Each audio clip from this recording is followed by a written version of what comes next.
10 रुपयाचा विडा ठेवून माणसं लाखो रुपयाचा प्रपंच मागतात. किती मोठी शोकांतिका आहे. देव माणसांनी नोकर करून ठेवलेला आहे खऱ्या अर्थानं. एकीकडे आपण म्हणतो देव आपला मालक आहे, देव आपला चालक आहे. एकीकडे आपण म्हणतो की देव सगळं आपलं काही बघतोय, देव सगळं काही आपलं रक्षण करताय, देव सगळं आपलं बघणार आहे. पण ह्या सगळ्या बोलायच्या गोष्टी आहे. देव खऱ्या अर्थानं आपण नोकर करून ठेवलेला आहे. देवाला आपण मालक समजतच नाही. मालक जर समजत असतो तर देवाकडे आपण भिकाऱ्यासारख्या गोष्टी मागत बसलो नसतो. भिकाऱ्यासारख्या गोष्टी मागत नसतो. मग एक मंदिराच्या बाहेर बसलेला भिकारी परवडला, 10-5 रुपये मागेल आणि मग त्याच्यावरती तो आपल्याला धन्यवाद देईल. तो एक वेळेस भिकारी परवडला. पण आपण मंदिरामध्ये जातो, देवाला 10 रुपयाचा विडा ठेवतो, करोडो रुपयाचा प्रपंच मागतो. 10 रुपये दानपेटीमध्ये टाकून लाखो रुपयाचा प्रपंच मागतो. देवा हे दे, ते दे, यंदा कपाशी पिकू दे, भात पिकू दे, तांदूळ पिकू दे, गहू पिकू दे. काय काय नाही मागायचं ते मागतो ना. नोकरी लागू दे, नोकरी लागली असेल तर लग्न होऊ दे, लग्न झालं असेल तर लेकरू होऊ दे, लेकरू झालं असेल तर मोठं होऊ दे, मोठं झालं असेल तर हुशार होऊ दे, हुशार झालं असेल ते परत नोकरीला लागू दे, परत ते नोकरीला लागू दे, तर परत ते माझ्यावरती. नको त्या गोष्टी आहेत. किती मोठी आपली लिस्ट कधी संपली का हो? कधीच संपली नाही. मग स्वतःला आपण धर्मवान कशा अर्थाने म्हणत असाल?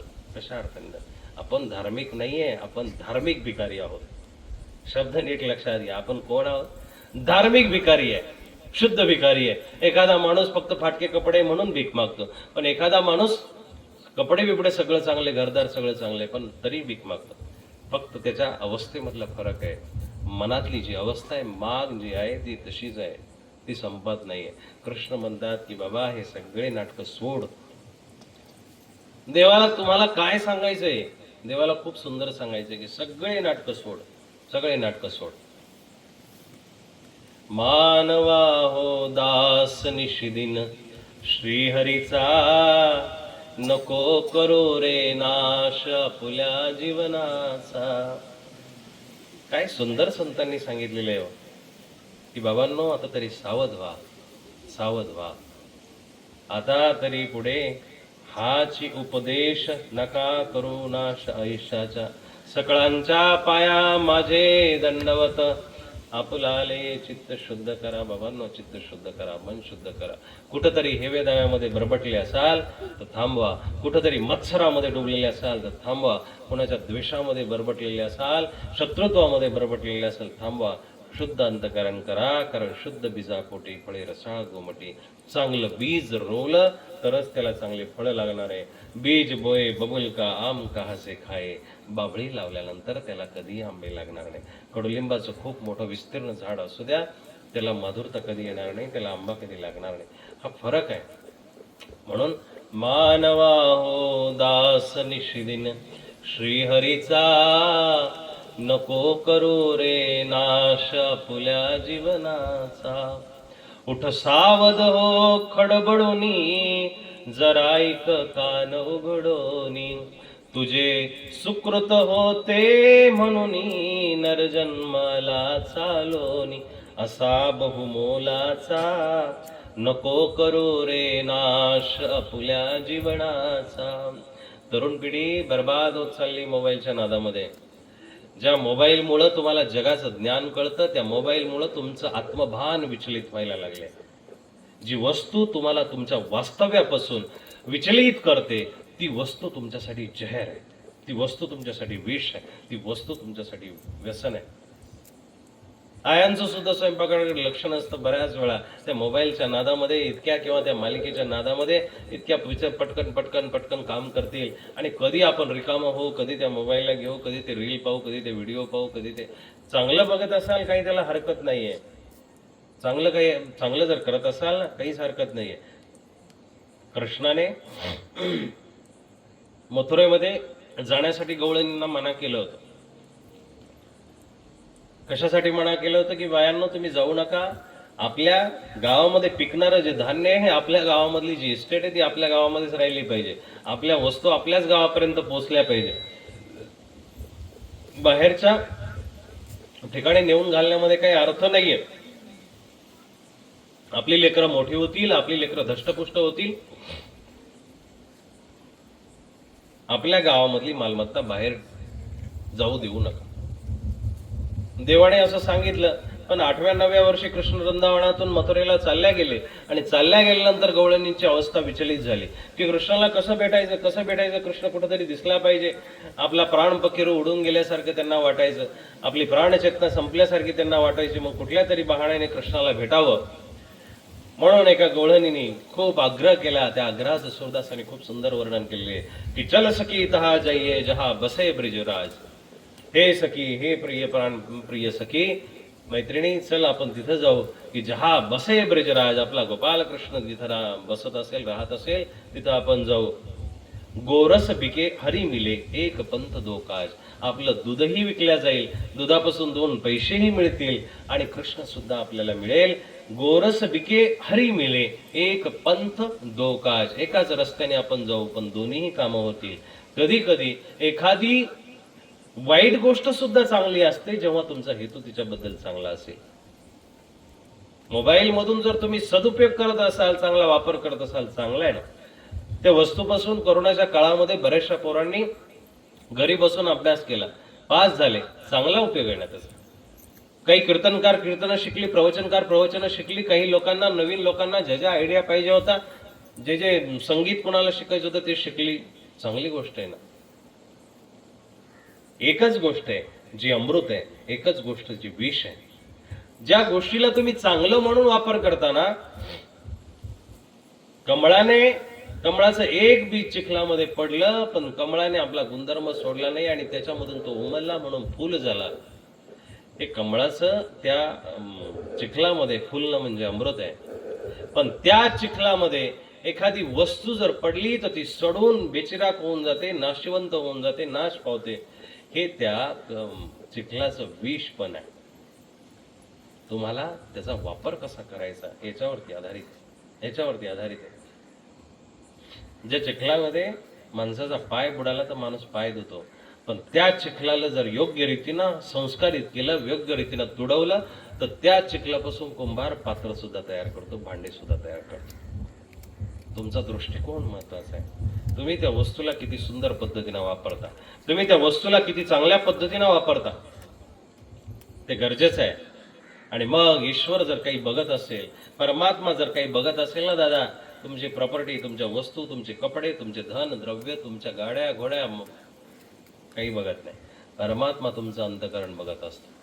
तुमच्या अंतःकरणामध्ये त्याच्याविषयी किती नितांत श्रद्धा आहे, त्याच्याविषयी तुमच्या अंतःकरणामध्ये किती नितांत भाव आहे, किती प्रेम आहे, हे बघून परमात्मा तुमच्यापर्यंत येणार आहे. तुमच्यापर्यंत पोहोचण्यासाठी तुमच्या अंतःकरणाला शुद्ध करावं लागणार आहे. शुद्ध अंतःकरणातून तो तुम्हाला भेटणार आहे. जर तुमचं अंतःकरण शुद्ध नसेल तर त्या परमात्म्याला तुम्ही फक्त तोंडाने बोलवत आहात, तोंडाने बोलवत आहात. तोंड तर मग मोबाईलचं पण वाजतं, कॅसेटचं वाजतं.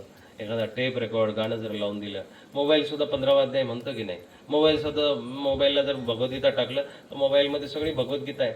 मोबाईलमध्ये वेद आहे, कुराण आहे, उपनिषद आहे, सगळं आहे मोबाईलमध्ये. मग मोबाईल तर सर्वश्रेष्ठ देवता व्हायला पाहिजे, सगळी पूजा मोबाईलची व्हायला पाहिजे, नाही. आपणही कदाचित तशाच पद्धतीनं कधी कधी वागत असतो. आपणही यंत्रवत वागायला लागले म्हणून देवही आपल्यापासून लांब गेला, आपला समाज विस्कळीत व्हायला लागला, आपल्या समाजाची विदीर्ण अवस्था व्हायला लागली. ही आपली चूक आहे, ही आपली संस्कारापासूनची पळवणूक आहे. म्हणून आपले संस्कार योग्य रीतीनं जपा आणि धर्म करा. तुमच्या अंतःकरणामध्ये धर्म रुजला पाहिजे. एक दाणा ज्वारीचा, एकच दाणा जमिनीमध्ये पडला तर हातभर कणीस घेऊन बाहेर येतो की नाही. हातभर कणीस लागतं 3च महिन्यामध्ये. अहो, अनंत जन्मापासून आपण फिरतोय ना. पुनरपी जननम पुनरपी मरणम पुनरपी जननी जठरे शयनम, किती वेळा जाणं येणे. आणि एका योनीमध्ये कोटी फेरा, हजारो वेळा जाऊन येऊन येतो ना. तरीही मनुष्य देहाचं सार्थक आपल्याला करता आलं नाही, मनुष्य देहाला आपल्याला न्याय देता आला नाही. आणि मग ईश्वरही तुमची थट्टा करत असतो, बघत असतो.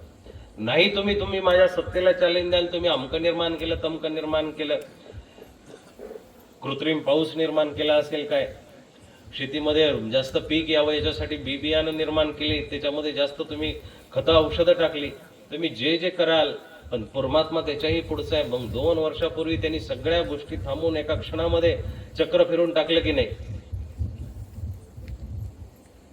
जो बलाढ्य माणूस स्वतःचा असा विचार करत होता की माझ्याशिवाय या जगामध्ये चालणं अवघड आहे, अहो ते बलाढ्य माणसं त्यांनी थांबवली, नवे नवे संपूनच टाकली, संपून टाकली. नाव घ्यायला सुद्धा 10 दिवसामध्ये पाट्यांवरती फोटोंमध्ये नावं गेली त्यांची.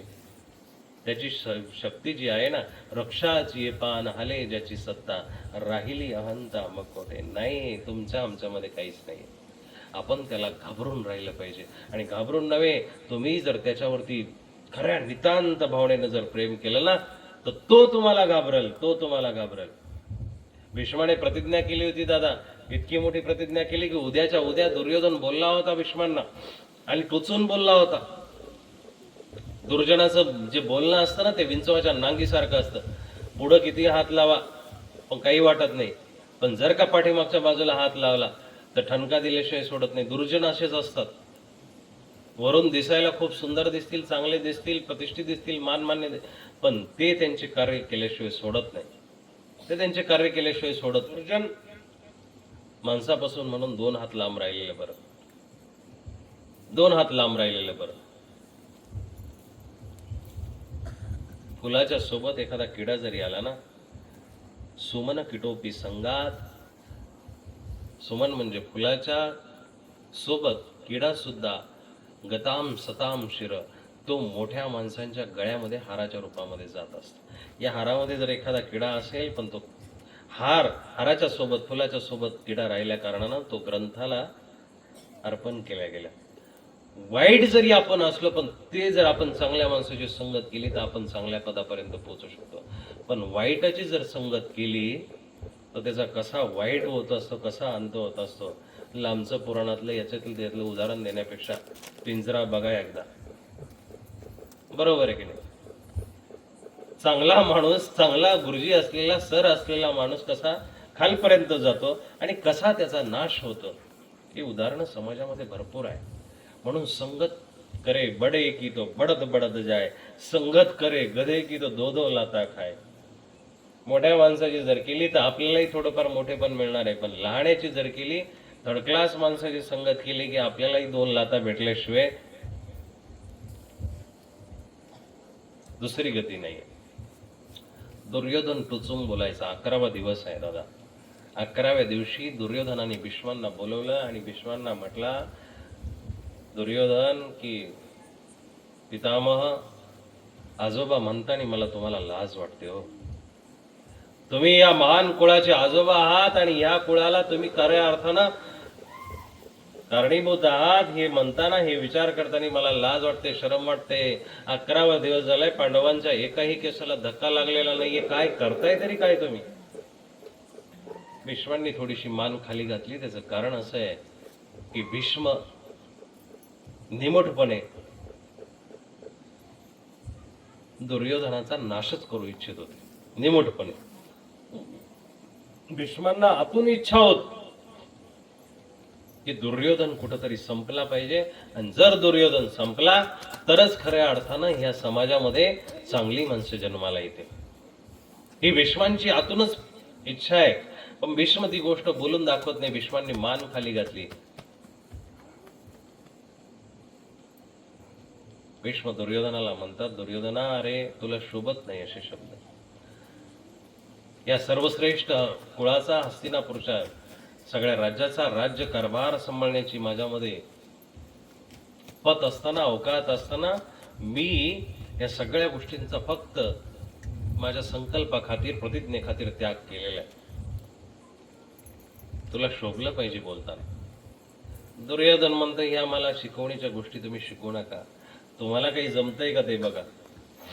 तुम्हाला काही जमत असेल तर सांगा, तुमचा पुरुषार्थ तुम्हाला काही दाखवता येत असेल सांगा, नाहीतर ह्या गप्पा मारू नका. मग त्यावेळेस भीष्माचे शब्द आहे की उद्या मी निपांडवे पृथ्वी केल्याशिवाय राहणार नाही, उद्या पांडवांना मी संपवल्याशिवाय राहणार नाही, भीष्म प्रतिज्ञा करतात. मग दुर्योधन थोडासा खुश झाला, म्हणतो बघतो उद्या बघतो काय करतायत. आणि भीष्माने अशी प्रतिज्ञा केल्यानंतर सगळ्या पांडवांना काबरं फुटलं. पांडव म्हणतात की ती भीष्माची प्रतिज्ञा आहे, पण एकमेव अर्जुन जो होता ना, तो अर्जुन निर्दिष्ट राहिला. संध्याकाळचे 10 वाजले, सगळ्यांची जेवण खावणं झालेली आहे आणि भगवान गोपाल कृष्ण या प्रतिज्ञेनं थोडेसे विचलित झालेले.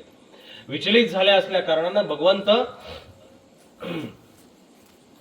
पांडवांच्या राहुटीकडे गेले आणि राहुटीमध्ये प्रवेश केला. प्रवेश केल्यानंतर 4 भाऊ जागेवरती बसलेले, पण पांडवांमधला 5वा जो अर्जुन आहे तो झोपलेला आहे. मस्तपैकी आहे, त्याच्या असे डोक्याच्या खाली हात आहे, मिठी मारलेली आहे आणि मस्त पडलेला आहे पायावरती, टांगेवरती टांग टाकून. कृष्ण गेल्यानंतर सुद्धा तो उठला नाही, बघितलं सुद्धा नाही. धर्मराजाला कृष्णाने विचारलं की धर्मराज, अरे भीष्माचार्यांनी काल प्रतिज्ञा केलेली आहे, काय करायचं? आज प्रतिज्ञा केली, उद्या ते नीट पांडव पृथ्वी करणार आहे. धर्मराज गप्प बसलेले आहेत, नकुल गप्प आहे, भीम गप्प आहे. अर्जुनाला विचारलं, अर्जुना अरे बाबा, तू प्रतिज्ञा ऐकलीच असेल तरी तू एवढा निर्दिष्ट झोपलेला आहे. अर्जुन म्हणतो, मग मी काय करू? अरे पण तुम्हाला सगळ्यांना मारायची प्रतिज्ञा केली आहे, भीष्माची प्रतिज्ञा खाली जाणार नाहीये, आणि अशी प्रतिज्ञा तुमच्या समोर केलेली असताना तू म्हणतोय मी काय करू? कृष्णा, अरे 15-20 दिवसापूर्वी मी तुझ्याजवळ तुला मागायसाठी आलो होतो, त्यावेळेस सगळा भार मी तुझ्यावरती सोपवलेला आहे.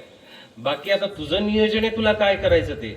माझं काम संपलेलं आहे, तू माझा सारथी आहे, तू जसं सांगशील, जिथं रथ नेशील तिथं मी युद्ध करायला तयार आहे, बाकी काम तुझं आहे. देव कृष्ण म्हणतो, कसलं बावळट पोरगे होय आहे, म्हणजे नोकरासारखं वागून घेतोय मला, की याचा खऱ्या अर्थाने मी नोकर लागून जातोय. यांना बिलकुल भीती वाटत नाहीये, आजची प्रतिज्ञांना बिलकुलही टोचलेली नाहीये. देव म्हणतो, अर्जुना अरे हे शोभतं का तुला? तू खुशाल म्हणतोय असं. कृष्णाकडे अर्जुन बघतो आणि म्हणतो की अरे तुलाही शोभलं पाहिजे, तुलाही शोभलं पाहिजे. तू मला विचारायला काय करायला पाहिजे? सगळ्या जगाची चालवण्याची परिभाषा तू मला सांगितली, सगळी गीता मला तू सांगितली. त्या गीतेमध्ये तू तुझं विश्वरूप दाखवलं, त्या गीतेमध्ये तू सगळं साम्राज्य दाखवलं, त्या गीतेमध्ये तुझी सगळ्या विभूती दाखवल्या, त्या गीतेमधून प्रत्येक कणाकणाचा आधार तू दाखवला, त्या गीतेमधून प्रत्येक क्षणाचा आधार दाखवला, प्रत्येक श्वासाचं तुझं रूपांतरण तू दाखवलं, प्रत्येक माणसाला जगण्याची आणि मरण्याची जी शक्ती आहे ती शक्ती तुझ्यातून येताना तू मला दाखवली. आणि आता तू मला प्रश्न काय विचारतोय की आज या प्रतिज्ञेचं करायचं काय? जे करायचं ते कर ना बाबा, तुला काय आहे की नाही प्रचंड विश्वास? काय कुठल्या मातीची बनलेली असतील ही माणसं? दादा, ही माणसं काही आभाळातून पडलेली नाही, ही माणसं आपल्याच जवळची माणसं आहे. ही लांबची माणसं नाहीये, ही आपल्याच परंपरेमध्ये जन्माला आलेली माणसं आहे. दोन कुल ह्या भारतामध्ये, ह्या हिंदू राज्यामध्ये, हिंदू श्रेष्ठामध्ये सर्वश्रेष्ठ आहे. ते 2 कुळ म्हणजे कोणती आहे? एक रघुकुल आणि एक यादव कुळ, एक सूर्यवंश, एक चंद्रवंश. या 2 कुळांमध्ये आपण जन्माला आलेली माणसं आहोत. या कुळांच्या खूप सुंदर अशा परंपरा आहेत. रघुकुल रीत सदा चली आई, जान जाई पर वचन न जाई. वचनाचं प्रतिपालन करणारं ते कुळ आहे. त्याही कुळामध्ये बरीचशी माणसं जन्माला आलेली असतील. यादव कुळाची जी परंपरा आहे की जो अनिती करेल, जो अधर्म करेल त्याचा नायनाश केल्याशिवाय यादव कुळ सोडत नाही. या कुळांच्या परंपरा आहे. चंद्रांनी सूर्याच्या परंपरा आहे की एक सृष्टीला सकाळी सकाळी जागवत असतो आणि एक जागणाऱ्या सृष्टीला किंवा झोपणाऱ्या सृष्टीला शीतलता प्रदान करत असतो. दोघांचंही कार्य आहे, एक तापवतो, एक शांत करतो. दोन्ही कुळं तितकीच महत्वाची आहे. या कुळामध्ये ही माणसं जन्माला आलेली, त्याच कुळामध्ये कदाचित आपणही जन्माला आलेलो.